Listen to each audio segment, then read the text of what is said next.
Okay, for this drill, what we're doing is learning how to use ground reaction forces to create the whip of the golf swing. So we feel like what it's like to push off this trail side and then again create braking forces on this lead side to create rotation here at the pelvis.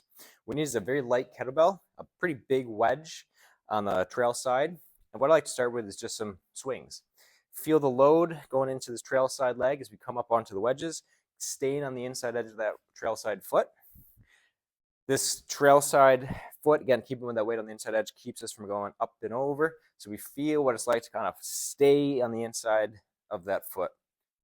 Now from here, first thing we want to do is create this pretty dramatic up and over shift here.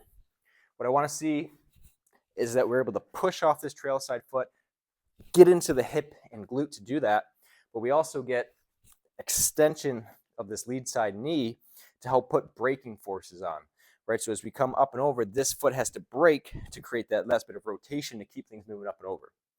Now, once we overemphasize this motion here, we can kind of turn it back into a swing motion where things will start to make a little bit more sense. Once we overemphasize this part, we get both of those things together to create this whip that's happening in the natural arc of the swing. So go ahead, give those components to that drill a try, see how it feels, and we'll go from there. Give it a shot.